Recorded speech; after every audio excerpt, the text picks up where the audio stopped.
Okay, so here we're looking at the second video on forces. Now we're going to start looking at moments and how they affect things in terms of rotational motion. So the turning effect of a force is essentially what moments are. So a moment, So a moment is for that thing there, okay, the moment is the turning effect of a force.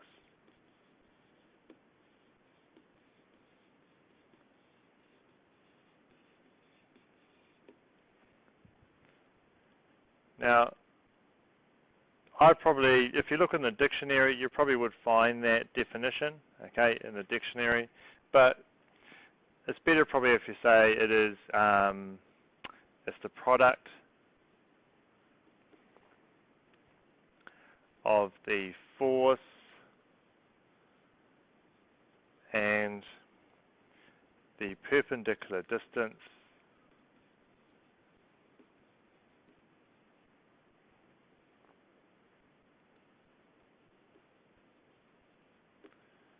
of the line of action of the force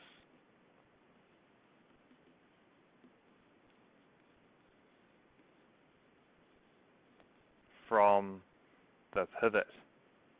Okay, much clearer that that description there. So essentially, if you're looking at these two pictures here, imagine this is a pivot here, some sort of hinge. We have a stick sticking out from that hinge, and someone's applying a force with their thumb. Okay, the force in this case is perpendicular. Can you see there's 90 degrees there between the force and the distance of the force, which is this line there. That's what it means by line of action. Okay, so the line of action of force is straight down there, and we're perpendicular distance from the pivot. Okay, so the moment in this case is just a product of the two things there, where if this one is F and if that one there is D. In this case here, the force is no longer perpendicular to the stick. Okay, it's no longer perpendicular to that stick.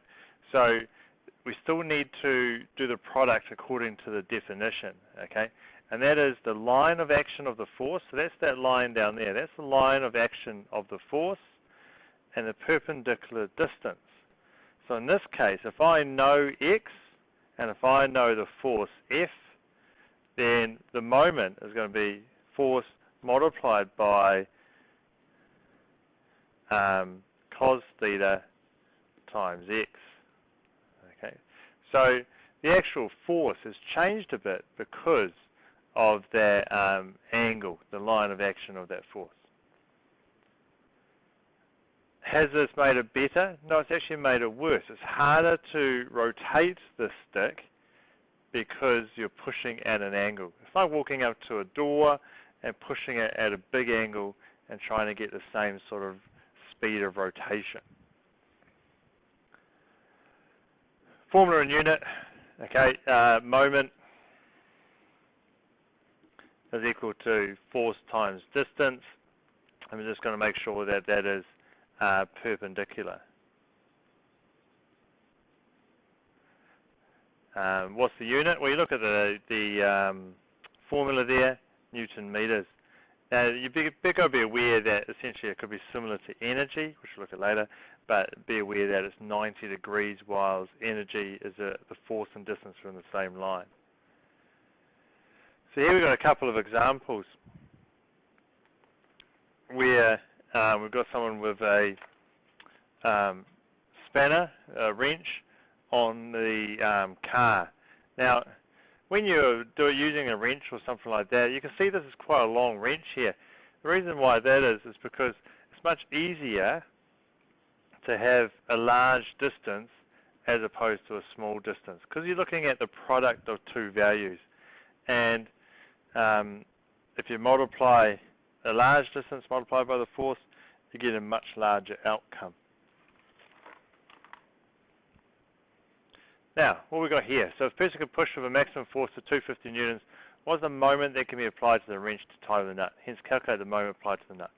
So, moment is equal to force times distance.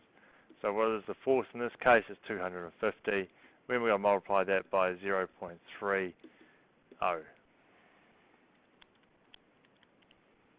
So that would be 75 Nm. Now you notice that I've put the answer as 2 sig fig, and it is 2 sig fig anyway if you look at the calculator, but that's because we essentially got 2 sig fig in our question.